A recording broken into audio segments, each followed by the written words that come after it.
Oi, pessoal, tudo bom? Sérgio Hart aqui da Cena Digital. Estamos aqui na nossa nona edição da série Transformação Digital Brasil em Cena. E hoje estamos trazendo aqui um grande amigo, uma pessoa muito conhecida, muito querida no mercado, o Ítalo Flâmia, fundador da Oxigênio, né, que pertence a Porto Seguro. E a gente vai conversar com ele um pouco sobre a experiência dele nesse processo aí de transformação digital. Então, primeiro, eu queria dar as boas-vindas aqui para o amigo Ítalo. Obrigado, Sérgio. Bom dia a você, a todos os colegas aqui que estão nos ouvindo. E quero também começar te parabenizando pelo seu programa, pela sua iniciativa. Acho que coisas como essa são importantes para disseminar informação, conhecimento entre os nossos colegas da área. Tá ótimo, muito obrigado. Bom, pessoal, para quem não conhece, né, o nosso amigo Ítalo, eu queria dividir um pouquinho aqui essas informações. O Ítalo, ele é de São Paulo, ele é graduado em administração de empresas e tem diversos MBAs, né, com especialização tanto no Brasil quanto no exterior. Ele tem mais de 35 anos de experiência em tecnologia de informação e, em paralelo a essa carreira de TI, ele também trabalhou na área de negócio, com a parte de planejamento mercadológico, operações, né?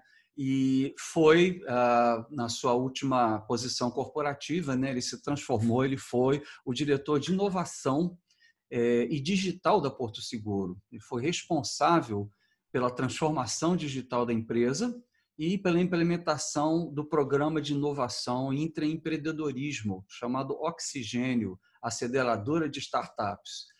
Então, desde agosto de 2019, o Ítalo está atuando como Digital Advisor, ele tem uma consultoria própria e ele tem auxiliado muitas empresas de portes e segmentos variados na aplicação prática de conceitos de inovação aberta, de transformação digital, além também de dar aulas, mentorias, né, e palestras. E a Porto Seguro, para quem não sabe, é uma das maiores grupos seguradores aí do Brasil, fundado em 1945. A Porto Seguro ela é composta de mais de 20 empresas que comercializam produtos, né, de seguro, saúde, consórcio, produtos financeiros, previdência privada, capitalização, cartão de crédito e vários outros, né? São 14 mil funcionários, 13 mil prestadores de serviço, 36 mil corretores parceiros, 9 milhões de clientes e um faturamento anual aproximado de 18 bilhões de reais em 2019. Ítalo, depois de uma descrição dessa, perdão, da sua carreira e da empresa, né, que você começou essa transformação digital, que é extremamente impressionante, eu queria que você falasse para a gente um pouquinho, para começar, o que levou a Porto Seguro a começar a sua jornada de transformação digital. Ok. Bom, a gente começou essa jornada em 2013. Né? A Porto Seguro sempre foi uma empresa muito inovadora, a gente olhando de fora, né, como cliente, percebe uma empresa muito inovadora e é realmente, só que nós queríamos inovar ainda mais. Né? A gente via a concorrência cada vez mais acirrada, né? E a diferenciação é um dos principais pontos do nosso negócio. Nosso produto tem um diferencial muito grande, então a inovação era fundamental, manter o ritmo da inovação. Também a gente percebia que a velocidade das coisas, né? A velocidade, as coisas aconteciam numa velocidade muito grande e as expectativas da área de negócio era cada vez maior e havia um risco da gente não conseguir internamente dar conta de toda essa expectativa. Né? Por quê? Porque quando a gente olhava para dentro da empresa, isso acontece com toda a grande corporação, o paradigma corporativo nos deixava lentos, né? Então, nós tínhamos que fazer alguma coisa diferente. Além de ser um setor extremamente regulado também, né? Exatamente, o setor financeiro é um setor muito regulado, né? E aí a gente olhava para fora e via que tinha muita coisa boa no mercado, semi-pronta, né? E com sinergia às nossas necessidades ou às oportunidades que a gente buscava, né? Quando eu digo semi-pronta, também tem uma questão importante aí, semi-pronta no nosso conceito, mas quem disse que o que a gente queria era realmente o que a gente precisava? Então, opa, vamos buscar coisas de fora, com novos mindsets, novas formas de pensar, né? Novas soluções, e vamos botar isso em conflito com o que nós pensamos, né? E a gente entrou nesse programa. A gente sempre tinha como conceito que a melhor solução vinha do conflito saudável, né? Entre as ideias internas e as ideias externas. E aí a gente começou esse programa em 2013 com uma iniciativa muito interna, que a gente chamava ainda P&D, de TI, né? E depois isso foi ampliando. Em 2015, a gente criou a Oxigênio, né? E a Oxigênio, ela nasceu com 4 pilares básicos, né?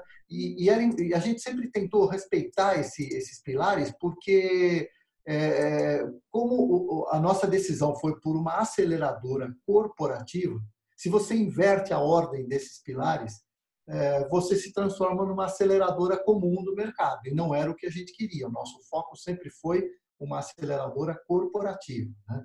E quais eram esses 4 grandes direcionadores, né? Então, primeiro, era acessar soluções que pudessem agregar diferenciais aos nossos produtos. Esse era o primeiro objetivo. Então, a gente quer inovar nos produtos que temos. A gente quer vender mais seguros, né? A inovação serve para vender mais produtos, né? Sim. Um outro driver importante era estimular a cultura do intraempreendedorismo. O grande objetivo era ter 15 mil intraempreendedores, né? Que era o número de funcionários da empresa. Esse era o grande objetivo, porque essas pessoas, cada uma nas suas áreas, cada uma Bem com as suas ambicioso. competências, exatamente, essas pessoas com as suas competências, conhecendo também o seu quadrado, o seu problema, e tendo uma característica de intraempreendedor, poderia fazer muito melhor, né? Um terceiro pilar importante era a gente se conectar de alguma forma com esses novos talentos do mercado, né? É um pessoal de startup que pensa diferente, trabalha diferente, tem uma outra velocidade, encara os problemas de um outro jeito. E a gente queria se conectar com esses caras, primeiro para a questão de contaminar o intraempreendedorismo, influenciar o intraempreendedorismo, e também para que a gente mapeasse esses talentos e que, de alguma forma, a gente trabalhasse com eles, ou no futuro como um executivo, ou como uma consultoria, de alguma forma a gente se conectasse a esse conhecimento. E por último, e por isso que eu digo que a gente não pode inverter esses pilares, e por último, era fazer investimento em startups com potencial exponencial de crescimento, né? Então, o retorno com o investimento das startups era o 4º pilar, não era o primeiro. O primeiro era trazer a inovação para a empresa, né, para os produtos da empresa. É E foi assim que a interessante gente o nome que começou vocês deram, o nome que vocês deram, né, de Oxigênio, né? Achei muito bacana, né, porque tem muito a ver com oxigenar justamente a cultura da empresa, né, a capacidade de enxergar, né? Foi muito apropriado esse nome, né? Foi. E se você perceber, o oxigênio, o oxi em verde, o gênio tem uma outra cor azul, porque a gente queria destacar a genialidade dos empreendedores desse ecossistema. E em cima do I, do oxigênio, do último I, ele tem também umas borbulhas assim que representam um pouco da As ideias. criatividade, dos ensaios, do tubo de Legal, ensaio, né? muito legal. Interessante isso. Agora, você considera que o que mais... Bom, a primeira coisa que eu estou percebendo é o seguinte, isso foi uma coisa que foi drivada a partir de você, então? Ou isso foi um movimento que surgiu de cima para baixo, da presidência, da diretoria, ou você que conseguiu convencer eles? Eu que consegui convencê-los. Mas, na verdade, eu tinha um forte aliado na empresa, que era o meu chefe, que era o CEO, Fábio Luchetti, um cara genial, né? E ele é um cara hiper inovador, super aguerrido, e ele me apoiava muito. Inclusive, essa é uma das grandes lições aprendidas disso tudo, né? É ter o apoio do CEO. E ele me apoiava muito. Então, a gente batia muito papo e, em algum momento, a gente estava conversando, poxa, precisamos fazer algumas coisas diferentes na área de TI, né? Por isso começou com TI. Quem disse que eu tenho que tudo tem que levar 6 meses, né? Todos os projetos, tudo tem que usar banco Oracle, tudo tem que usar linguagem Java, né? Quem disse que eu tenho que ter sempre o mesmo padrão de solução para todos os problemas? Eu preciso começar a testar coisas diferentes, né? E a gente começou mesmo o Oxigênio dentro de TI, né? Naquela iniciativa de P&D, fazendo alguns ensaios, né? Começamos com um programa chamado Ninjas de TI, era um programa interessante que trazia profissionais de TI para resolver problemas meio que no início, nas horas extras deles, né? Eles iam até a Oxigênio, até o espaço Oxigênio, e ali eles trabalhavam em alguma hipótese. Então, a gente criava uma hipótese, será que o uso de, por exemplo, será que o uso de fotos e vídeos me ajuda a reduzir a sinistralidade? Trazia um grupo de pessoas, falou, prove essa hipótese, ou não. Aí o que era interessante? Que aí as pessoas vinham com um mindset já pré-definido, tipo, tá, qual é a tecnologia que eu uso? Qual é a metodologia que eu uso? E a nossa resposta era, não sei, você decide. Ah, mas qual é a tecnologia? Você decide. Né? Você só tem que me provar essa hipótese. No final, você vai passar por uma banca e você vai convencer essa banca que usar ou não, por exemplo, essa questão de vídeo e fotos para a sinistralidade ajuda ou não a reduzir o custo da sinistralidade. E aí as pessoas saíam dali e voltavam para a TI encantadas, falavam, pô, esses caras são todos malucos. Eu fui lá, os caras me falaram que eu posso usar qualquer coisa, posso até usar a nuvem, né? Que tinha uma certa resistência na época. Então, isso que foi legal, começou a quebrar as barreiras e as pessoas começaram a pensar realmente de forma disruptiva e começaram a contaminar a empresa. No início em TI e depois foi se espalhando para todas as áreas de negócio também. Bacana isso. E como é que vocês se estruturaram para levar essa jornada adiante? Como é que vocês se organizaram? Como é que foi a governança para isso? Como é que você se estruturou em TI? Ou seja, como é que a empresa se mexeu? Ficou tudo focado na Oxigênio ou a organização em volta também sofreu alguma alteração? Como é que foi isso? Uhum. Não, a empresa tinha um grande movimento, que a gente chamava de programa efetivo, que era um grande programa de reconstrução dos seus sistemas, né, e retirada de obsolescência técnica que existia, né, redes, arquitetura de hardware, software, tal. Então tinha um grande programa longo, complexo. A gente não parou esse programa, a gente criou uma entidade separada, né, dentro de TI no início, depois em 2017 eu saí da área de TI, só cuidei de inovação e transformação digital e eu levei essa área, mas até então ficamos 5 anos praticamente com a Oxigênio dentro de TI. E então era um movimento, era uma área separada que tinha sua autonomia, né? Quando a gente criou o Oxigênio, a gente pensou muito nisso, em ficar distante o suficiente ou distante o necessário para a gente não ter muitas interferências da empresa, mas perto o suficiente para as pessoas circularem no Oxigênio e realmente a gente conseguir contaminar os executivos da empresa. Né? Então, começou com um recurso, eu tinha um recurso, nós estávamos no momento de devolução de headcount, né? E eu combinei com o meu chefe, e falei, me deixa só esse um recurso que eu vou começar a brincadeira a partir daí. E aí começamos com essa área de P&D, depois isso começou a crescer, a gente criou a Oxigênio, né? num movimento com o comitê executivo, eu levei essa proposta, o pessoal topou, super apoiou, e aí poxa, aí a coisa começou a ficar grande, aí eu precisei contratar 2 parceiros, um no Brasil, que é a Liga Venture, e outro no Vale do Silício, que é a Plug and Play, porque a gente queria fazer um programa que tivesse entre aspas, uma pós-graduação no Vale do Silício.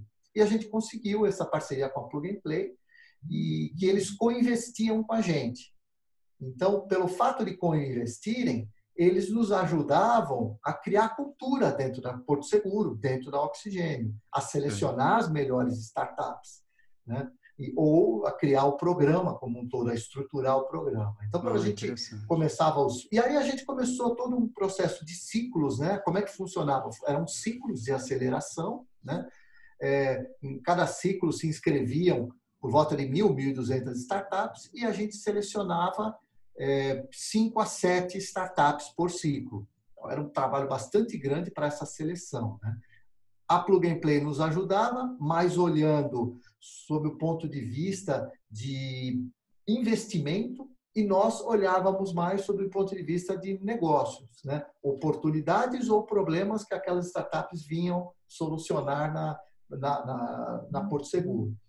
E aí começávamos o processo, eram 7 meses, eram 6 meses, depois passamos para 7. Quantas startups passaram por você nesses ciclos aí? Você está dizendo que eram 1.000 de cada vez? 1.200 startups entravam no processo de seleção, né? Aí a gente tinha todo um processo super complexo. Não, eu sei, mas esse processo era anual? O processo de seleção era era anual? semestral. Semestral? Semestral. Então foram dezenas de milhares de startups que passaram por vocês, então, nesse processo. Mas as startups também se repetiam, né? Muitas se repetiam, entravam novamente no processo no ano seguinte. Entendi. E no final, a gente, até o período que eu fiquei lá, a gente tinha acelerado um pouco mais de 30 startups, né? Acelerado, de fato, investido, né? Junto com a Plug and Play, na grande maioria. E com essas startups a gente fez mais de 150 projetos. Isto é o grande valor da Oxigênio. São os projetos que a gente fez com as startups. Por quê? Porque isso atendia o primeiro objetivo que eu falei, que era trazer soluções diferenciadas para os produtos e serviços da empresa. Agora, desculpe, uma coisa que me vem à cabeça é que muitos CIOs eles falam que eles tinham que primeiro, em sequência, arrumar a casa, né? Pegar os sistemas que não estavam integrados, integrar, levar para a nuvem, para que aquilo ali fosse uma plataforma corporativa sobre a qual eles poderiam, então, colocar as inovações. Vocês fizeram também em sequência, pelo que eu estou entendendo, não. Vocês começaram essa atividade em paralelo, né? Vocês ganharam tempo, né? Exatamente. Não dá tempo, né, de você arrumar a casa e depois começar a inovação. Eu, particularmente, sou um pouco avesso a isso, porque a TI sempre vai ter um gap enorme para tirar de tecnologia. Sempre tem a nova tecnologia, o novo sistema, a nova demanda, o novo modelo de negócio, e isso é normal e que bom que seja assim. Então, TI está sempre correndo atrás, né? Não tem muito jeito. Então, não dava para arrumar a casa e depois começar a inovar. Tinha que fazer as coisas paralelo. O Gartner chama isso de bimodal, né? A gente chamava de multimodal na Porto Seguro, porque como a Porto tem dezenas de negócios, quase 40, 50 negócios diferentes, cada negócio, o que eu chamo de negócio, saúde é um negócio, automóvel, seguro de automóvel é outro negócio, consórcio é outro negócio, cartão de crédito é outro, e por aí vai. Então, cada grupo de negócios tem um conjunto de sistema, uma maturidade diferente, um perfil de usuário diferente, né? de pessoas de negócio diferente, uma arquitetura de TI totalmente diferente, né? E com maturidades diferentes. Então, não dava para esperar, né?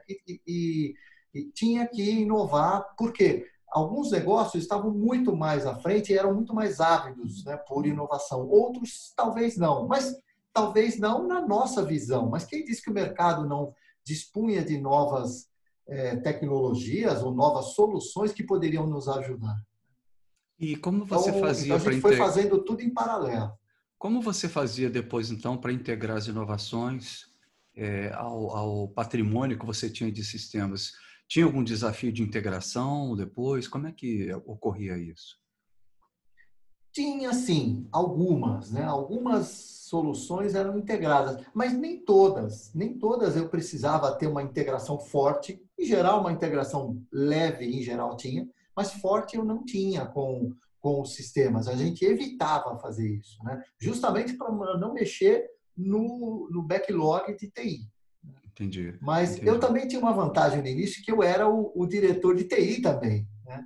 Então, as coisas acabavam acontecendo de uma forma mais fluida, né? E Mas eu confesso que a gente usava muito mais o poder de influência junto ao negócio para que ele julgasse aquilo importante e priorizasse aquela integração com aquela solução de startup, né? À entendi, frente de outras iniciativas dele. Então, a gente entendi. usava muito mais esse poder de influência. E sim. Como é que vocês se estruturaram do ponto de vista, quer dizer, como é que a TI se estruturou?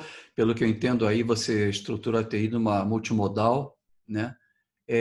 Mas é a governança, né? Quem é que decidia o que seria feito ou não, né? Havia um comitê junto com a Plug and Play que juntava todas essas informações para selecionar, né? Tinha um processo aí, pelo que você está dizendo, que vocês faziam para filtrar os startups e começar a escolher e a investir em cima deles, né?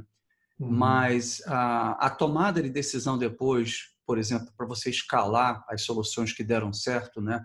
Como é que era a governança dessas decisões? Tá. A gente tinha dois modelos de governança, né? Um do processo tradicional, né? Onde a área de negócio, os produtos, eram os principais decisores, né? O orçamento era deles, entre aspas, os recursos eram deles, né? Porque por isso que a gente chamava de multimodal, porque ele tinha alguma autonomia. Tinham até negócios que tinham suas áreas de TI segregadas, respondiam para eles, né? Era um shadow IT oficializado e a gente até gostava disso, porque era uma forma de acelerar entregas de tecnologia.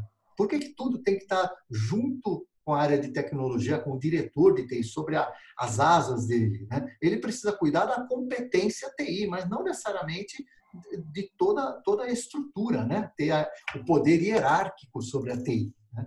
E a gente gostava disso. Então, por isso que a gente chamava de multimodal, né? Eram várias, cada área de negócio a gente tinha um tratamento diferente, um combinado para a TI atendê-lo de uma forma diferente. Então, esse era o modelo, né? Então, tinha lá os seus comitês, tinha os seus modelos de priorização, cada área de negócio priorizava os seus projetos, tinha um modelo de reporte, cobrava-se o custo de horas de uma maneira para uma área, o custo de infraestrutura a gente rateava por algum outro critério. Então, tinha todo um modelo muito tradicional, né, Tá, de alocação de custos de TI e priorização. Tinha um entendi. outro modelo que era o da Oxigênio. Esse ele era bem independente, né? Então, como eu falei que a gente selecionava as startups, então todo ciclo tinha o Pitch Day, né? O Pitch Day a gente selecionava 20, 25 startups, levava para esse Pitch Day com todos os executivos da empresa, eles davam as suas opiniões sobre as startups, mas no final a gente que decidia, a Oxigênio e a Plug and Play, para o bem e para o mal, né? Porque nós tínhamos autonomia e também a responsabilidade por aquela decisão. Então, eram coisas segregadas. Tinha uma coisa importante nesse modelo que juntava, aproximava os dois, que eram os mentores. Os mentores das startups, a gente fazia questão que fossem os diretores das áreas de negócio, né, ou os superintendentes. Isso Ah, é, que bacana. cargo bem executivo. Então, o executivo de negócio, ele tinha a visão da TI do dia a dia, dos seus problemas, obviamente, do backlog de TI e também das oportunidades que estavam vindo no Oxigênio, né? O que Então, eu ele acho que nos é. ajudava muito a fazer essa conexão entre as coisas. E também a maximizar, esses mentores nos ajudavam a maximizar as chances de sinergia com outros negócios. Porque muitas Sim. vezes vinha uma startup para a área de seguro de automóvel, por exemplo, e quando você fazia um drill down na sua solução, no seu canvas, né, você percebia que aquela mesma solução resolvia um problema lá da área do consórcio,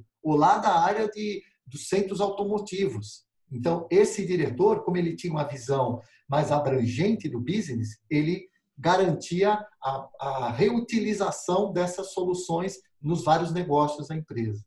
Ou até mesmo a extensão do escopo dessa solução para outros negócios que estavam ligados ao cliente carro, né? A pessoa que tem um carro que vai fazer o seguro, que vai fazer todas essas coisas relacionadas ao automóvel. Interessante. Eu acho que, pelo que você está falando, você criou uma cultura, uma filosofia praticamente de venture capital corporativa, né? Você conseguiu, com a Oxigênio, transformar os executivos, né, numa espécie de empreendedores, né, de venture capitalists, né, que começavam a analisar o potencial desses startups e ver que tecnologias, que soluções eles podiam trazer para a empresa. E eu acho isso muito bacana, porque é raro a gente ver no Brasil isso, né? Em geral, a gente vê o protagonismo do CIO trazendo tecnologias, trazendo solução, trazendo startup. Ele faz tudo, carrega tudo nas costas. E eu acho que é muito importante o que você está fazendo, porque isso tem que vir do negócio, isso tem que vir de cima para baixo, né? E o que você fez foi interessante porque você transferiu ou compartilhou com eles uma responsabilidade de ser o capitalista, né? O empreendedor, né? O empreendedorismo é da empresa como um todo, não pode ser só do CIO. Muito interessante isso. Aí tem uma coisa interessante, Sérgio, nesse ponto, que acho que você tocou num ponto fundamental mesmo, né? Que é, a gente tinha uma máxima ali no meu time. O meu time era muito pequeno, tem 5 pessoas, 5, na Oxigênio inteira, né? E mais a liga, que nos ajudava com toda a operacionalização, claro, né? Mas tinha 5 funcionários. A gente começou, como eu falei, com um recurso, né? Então,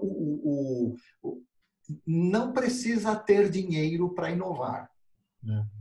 Mas isso nos criava uma complexidade maior no programa, que era o seguinte, e eu dizia isso para os meus recursos ali, né, de meus colaboradores lá da Oxigênio, eu dizia o seguinte: nós temos, não 5, nós temos 15 mil pessoas para nos ajudar.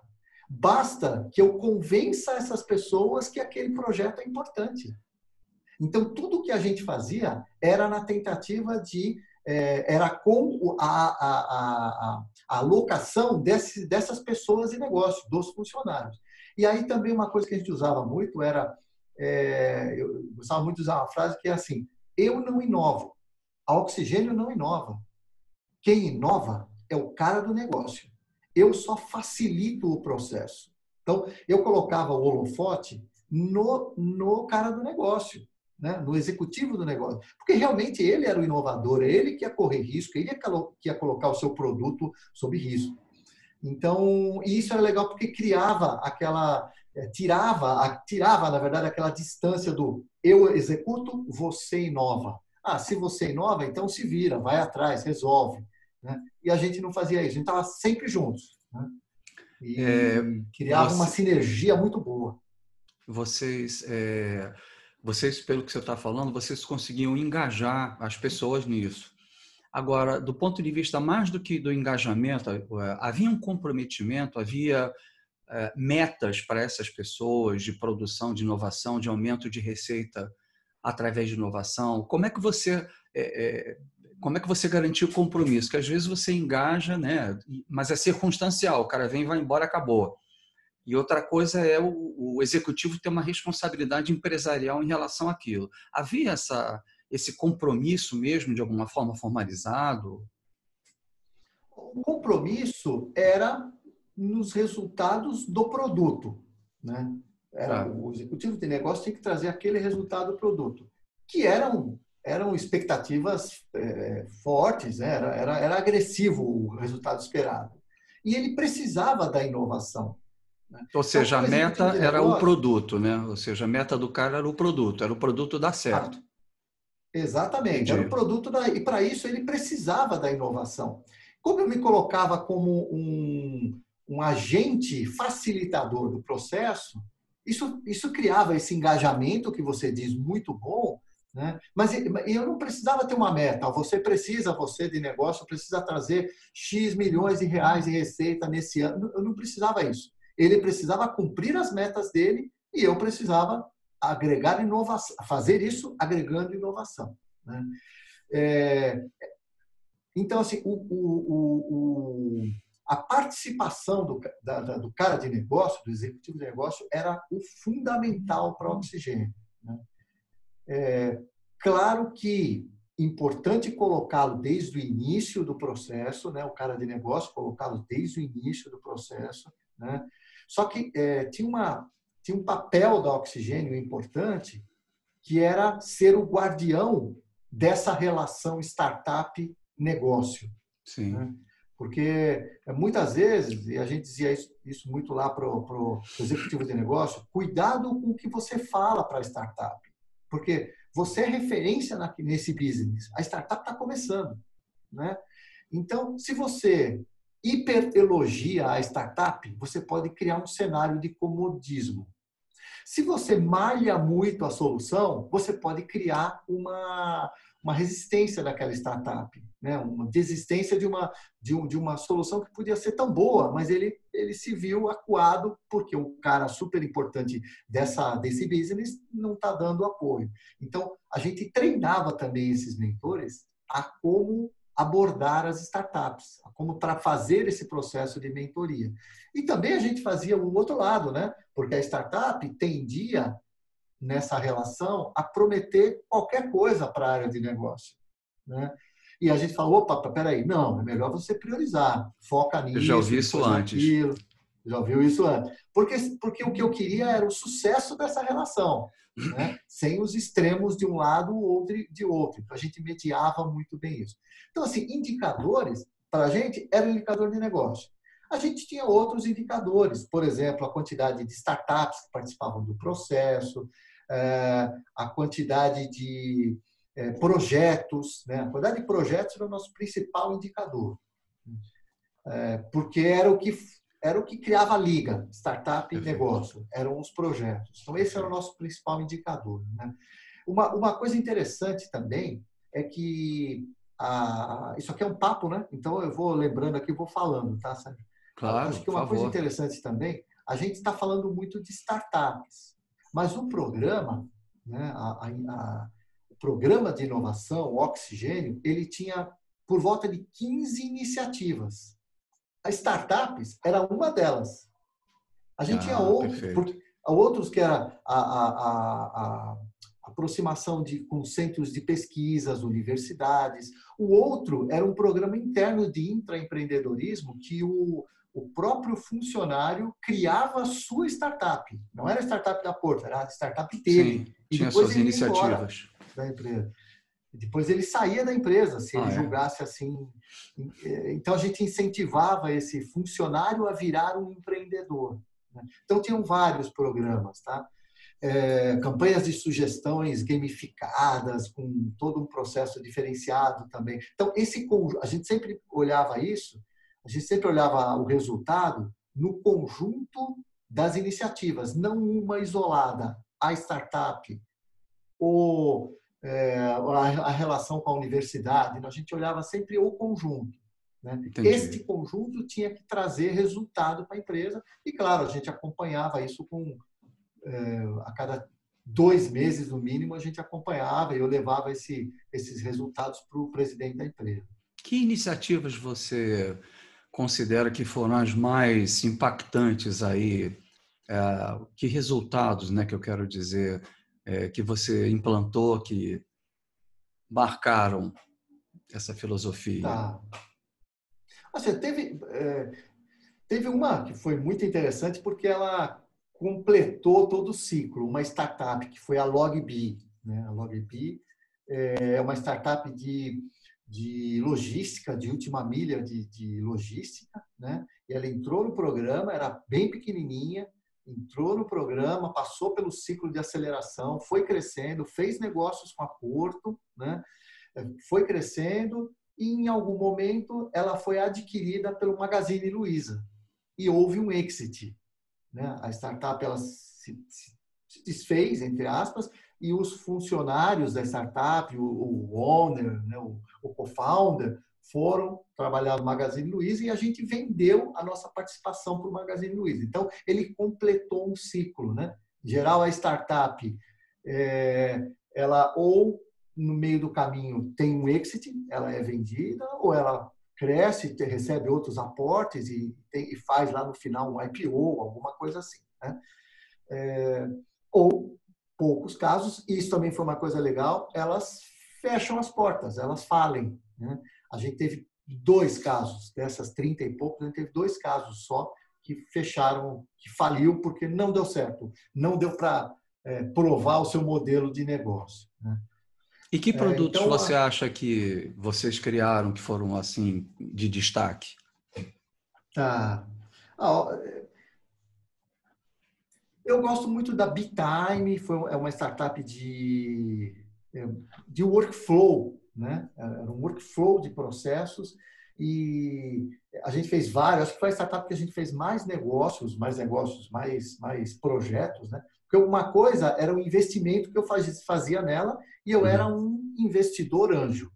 E depois que ela passava pelo processo de aceleração, a gente fazia contratos e eu me tornava um cliente dessa startup. E a gente fez vários contratos com essa BeTime, né? Um deles que eu me lembro que foi interessante e era óbvio, né? Mas aí a gente vê a questão da prioridade de TI, né? Do negócio. Então, a gente tem os centros automotivos, né? Porto Seguro, e existia uma estrutura para fazer vistorias nesses centros automotivos. Ver se o logo está correto, a localização está bem, se a higiene está correta, os funcionários, a vestimenta, tudo para checar se o centro automotivo está dentro dos padrões de qualidade, né? Aí chegou a BeTime, a gente falou, opa, por que a gente não pode fazer uma autovistoria, usando recursos de geolocalização do próprio celular do dono do CAPS, né? O representante daquele centro automotivo, ele mesmo fazia uma autovistoria, né? Poxa, coisa simples, né? Aí, por que ele não pensou nisso antes? Não, pensamos. É que está na 35ª prioridade isso.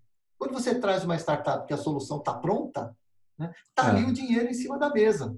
Você rapidamente faz isso e põe no ar e funciona e não tem muitas especificidades do negócio, né? E você já começa a ganhar dinheiro. E a startup prova o seu modelo de negócio e começa a crescer e vender para outros clientes. De novo, e fez vários negócios com a Porto. Esse foi um. Um outro também que eu gostava muito era que parece uma coisa bem diferente, né? Que é um chamado Psicologia Viva. É uma solução que você conecta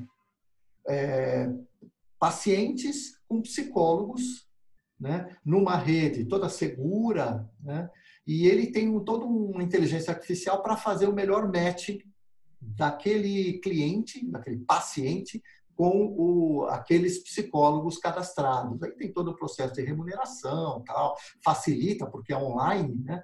Então, facilitava. Poxa, o que isso tem a ver com a Porto Seguro? Poxa, pode ser uma feature importante num produto de seguro onde o segurado sofreu um trauma. Você teve o seu carro roubado, ou a sua casa invadida, sofreu um sequestro, alguma coisa assim, provavelmente você ficou com alguma sequela psicológica. É verdade. Então, por que não oferecer esse produto como uma feature, né? Para um nicho específico, mas você oferece isso como uma feature para o seguro residência, por exemplo. Muito bacana. E são exemplos, esses são os exemplos que eu digo, foram projetos desse tipo que a gente criou 150, um pouco mais de 150 projetos, né? Muito bacana. E desafios? Quais foram as pedreiras que vocês tiveram que quebrar aí? Desafios. No início, ganhar espaço na agenda dos executivos. Por quê? O discurso é legal, no discurso todo mundo, vamos sim, vamos, né? Topo, vamos lá, te ajudo. Mas na prática, quando você precisa da agenda mesmo, e tem que ser do executivo principal, principalmente quando você tem uma solução disruptiva. Não adianta você levar para os níveis mais operacionais da estrutura, você precisa da agenda do principal executivo, aí a coisa pegava um pouco. Então, mas a gente foi contornando, de novo, são dificuldades, acho que, naturais de um processo de transformação, né? Então, essa foi a primeira dificuldade, a questão da agenda do executivo, a agenda nobre do executivo, né? Porque o foco também era muito de curto prazo, em geral, né? A gente tende, como executivo, a ter uma agenda mais de curto prazo. E nós estamos falando de inovação, coisas que podem dar resultado daqui 1, 2, 5 anos, né? Sim. Uma outra dificuldade era lidar, e era um caso muito específico da Porto, como eu falei que tem vários produtos, era criar programas que atendesse a essas dezenas de microculturas internas. Eram como se fossem várias empresas diferentes ali. Você tinha um programa de inovação que tinha que servir para essas várias microculturas. E é claro que a gente não criava um programa principal com vários sabores para poder adequar a essas várias microculturas. Foi isso que a gente aprendeu, né? Uma outra coisa importante também, dificuldade, era aceitar a área de negócio, né? Era aceitar a ideia que vinha de fora, né? Porque quando você levava uma startup para a área de negócio, a primeira reação, em geral, né? Não sempre assim, mas em geral era: eu já estava pensando nisso. Está no meu plano estratégico do ano que vem, né? Então, era uma resistência ao novo, logo no início, né? A essa startup nova. Uma resistência ao novo e ao externo, né? E ao externo. Quem são esses meninos que vêm trazer isso? Eu que manjo pra caramba desse produto. Como é que esses caras vêm me oferecer um negócio assim? Como é que eu não pensei nisso antes? Então, e a gente saía dessa zona ruim, né? A gente estava na zona, vamos fazer juntos isso, né? Entendi. Acho que uma outra dificuldade importante era, consequência disso tudo, era, no início, uma pressão por resultados de curto prazo, né? E, como eu falei, a inovação traz resultados de médio e longo prazo. E não é um programa, é o conjunto dos programas, é o conjunto das iniciativas, essas 15 que eu falei, que tem que ser vista, não uma ou outra, né? Então, a gente foi aculturando a empresa em torno do formato de medição da inovação, né? No início, tivemos um pouco de pressão para ter indicadores muito concretos, e o problema é quando você tem indicadores muito concretos para a inovação, você torna os inovadores mais acanhados, né? Eles, poxa, eu não vou voar tanto porque eu vou ser medido pelo resultado que eu vou trazer nesse ano. Então, quer saber? Eu vou fazer inovações, melhorias contínuas. E não era isso que a gente queria. Para isso, a empresa estava muito bem. A gente queria inovações de ruptura, né? Então, um cuidado importante é com essa questão dos indicadores. Que indicador você usa em que momento do processo de inovação? Entendi.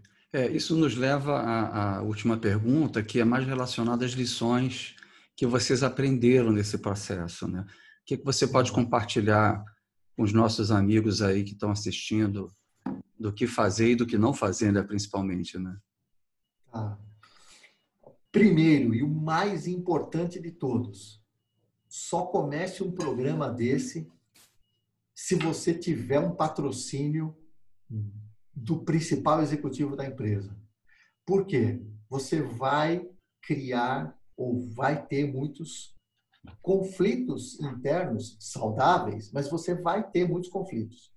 Claro, se você está mirando, está querendo, se o apetite é fazer um programa de inovação mais acanhado, talvez essa minha primeira recomendação não seja tão importante, mas se você quer fazer alguma coisa mais de ruptura, você vai ter conflitos com a estrutura que está tendendo a operar, né, com qualidade, você vai ter conflitos. Então, é importante ter o patrocínio do number one, do CEO da empresa, porque algumas vezes você vai ter que usar o crachá dele para fazer as coisas acontecerem. Senão, vai ser um voo de galinha. Então, acho que esse é um primeiro.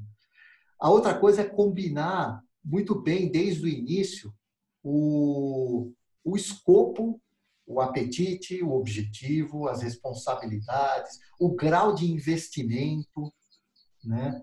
E, portanto, os resultados esperados desse programa de inovação, né? Tem gente que quer fazer um programa de inovação muito ousado com pouquíssimo dinheiro ou pouquíssimos recursos humanos à disposição. Puxa, vai ser difícil fazer isso, né? Ou o contrário também é verdadeiro, né? Não adianta você colocar muito dinheiro para fazer inovações pequenas, não vai ser eficiente. Então, dimensionar muito bem essa questão do investimento versus retorno esperado. O outro que eu colocaria é esse do engajamento da liderança, né? Dos seus pares, dos seus colegas da área de negócio, né? Engajamento legítimo, vamos dizer assim, né? Que realmente, de coração, eles estejam contigo nesse negócio. Porque você vai errar. A inovação tem essa característica, né? Não adianta eu ir para uma outra empresa e fazer exatamente o que eu fiz na Porto Seguro, não vai dar certo. Se você não tiver um ajuste com a cultura, o mercado, a estratégia daquela empresa, as necessidades daquela empresa, não vai rolar. Então, você precisa talhar o seu programa sob medida a esse contexto que você vai enfrentar. Então, e você vai falhar. Se você não falhar, é porque você não está estressando os limites, né? Você está fazendo uma coisa talvez muito comum. Então, exatamente. E o falhar, entre aspas, falhar, né? Porque falhar é o bom erro, né? Você está testando os limites. E para isso você precisa ter a compreensão e o engajamento dos líderes da empresa, que isso é um programa que estamos todos aprendendo, né? Um outro aprendizado importante é criar uma cultura dentro da empresa, talvez até antes de criar o programa de inovação, ir talhando a sua cultura, ajustando a sua cultura para ser tolerante a outros estilos, né? Para que você não rechace essa startup ou essas startups. De novo, digo startup, mas podemos estar falando o aluno que vem lá do programa de aproximação com a universidade ou o pesquisador do centro de pesquisa, não importa. Esses agentes externos, se você não tolerar, ou melhor, não talhar, né, a sua cultura para tolerar esses agentes externos dentro da empresa, o organismo vai combater, né, como combate um vírus, né? Como combate um agente externo maléfico. Ele vai combater, vai tender a combater. Então, você precisa observar muito bem a cultura, né? Promover, de alguma forma, fazer as pessoas entenderem o momento, internamente, o momento que a gente vive, né? Que, poxa, a empresa tende a ter, pela questão do compliance, dos processos, da governança, da segurança, ela tende a ser mais burocrática e resistir mais, ou ter mais dificuldade com a inovação. E tudo bem, né? Por que não, então, fazer uma parceria com alguém que traga um novo mindset e que me ajude nessa jornada, né? Se você fosse pensar do ponto de vista de transformação digital, né, que a Oxigênio viabilizou na Porto, né, você acha que a Porto ela desenvolveu uma visão digital de se transformar numa empresa que faz o quê? Qual é o diferencial que essa tecnologia aportou na Porto e que fez ela se transformar ou não? Você acha que teve algum shift nisso? Olha, posicionamento dela? Teve. Claro que teve lá esses 150 projetos, eles trazem features novas dos produtos, bacanas. A gente criou até algumas coisas novas, uns produtos novos, né? Mas, de verdade, eu acho que não é isso, não foi esse o grande resultado. O grande resultado foi influenciar a cultura da empresa, né? Por quê? Como eu falei no início, mas a Porto já é uma empresa inovadora. Será que ela é uma empresa inovadora, estruturalmente inovadora? Quer dizer, todas as suas caixinhas são inovadoras? Ou ela é inovadora porque tem algumas pessoas com crachá ou com patente inovadoras, né? E que fazem as coisas acontecerem? mas elas podem estar perdendo oportunidades, podem não estar vendo algumas coisas. Então, por isso, aquele mindset de, pô, o que eu quero é ter 15 mil inovadores dentro de casa. Né? A gente era fanático por isso, né? Buscava isso o tempo todo. Né? A gente tinha indicadores, assim, né? Quantas pessoas neste movimento, eu impactei, de alguma maneira. Eles tiveram contato com a startup, contato com o programa, contato com a universidade. Não importa qual, mas eu consegui contaminar aquele X funcionários. Né? A gente media isso. Então, para mim, assim, o grande resultado da Oxigênio é contaminar a cultura da empresa, para que a gente tenha, de fato, uma empresa estruturalmente inovadora. Entendi. E a inovação não seja privilégio de uma ou outra pessoa. Né? Entendi. Eu acho que é uma baita lição, né, para todo mundo, né? Porque quando você consegue chegar ao ponto de transformar os funcionários em empreendedores, né, inovadores, né, você exponencializa o potencial de disrupção, né, a possibilidade de criar novos negócios, novos produtos, novos serviços, né? Eu acho que isso é super interessante, super estratégico. Ítalo, mais alguma coisa que você gostaria de acrescentar? Para os meus colegas que estão entrando nessa jornada de inovação, cara, isso é inevitável. Né? A inovação é inevitável nos dias que a gente vive, né? Principalmente agora, pós-Covid, né? A transformação digital, ou para ajudar no ganho de eficiência operacional, ou para ajudar na diferenciação de produto, tem um papel fundamental agora nas empresas. Né? Então, o meu pedido, a minha dica aqui para os meus colegas é, cara, selecione as tecnologias que você acha que são interessantes, selecione os métodos de trabalho que você acha que é interessante de acordo com o contexto da sua empresa, priorize, porque é muito fácil a gente falar o que dá para fazer com a tecnologia, né? O que dá para fazer. Então, não, a inteligência artificial, dá para eu fazer isso. IoT, puxa, posso usar para isso, posso usar para aquilo. O difícil é escolher. E como a gente tem recursos limitados, quer seja recursos financeiros ou recursos humanos bons, você precisa escolher, não adianta entrar em tudo.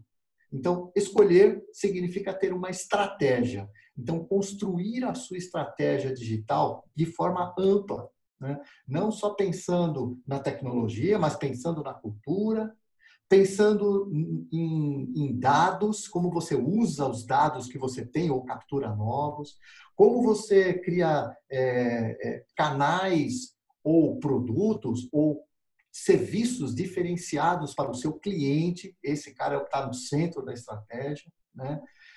Como você cria novos modelos de negócio, né? Plataformas, por exemplo, como é que você participa de plataformas digitais e, por último, a questão da inovação, como que eu me conecto nesse mundo do Open Innovation.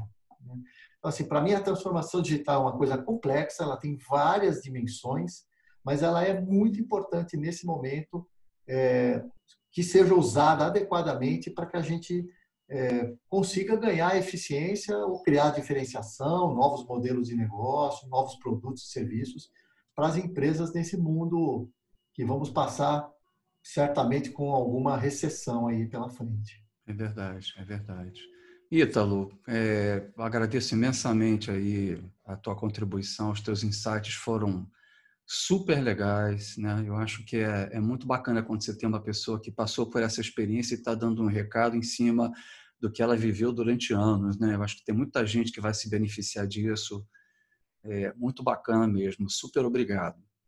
Legal. E eu Valeu. também queria avisar para o nosso público que eu vou colocar aqui nos comentários os links que estão ligando para o meu e-book, né, da transformação digital do conceituação, o curso também, o webinar de introdução à transformação digital.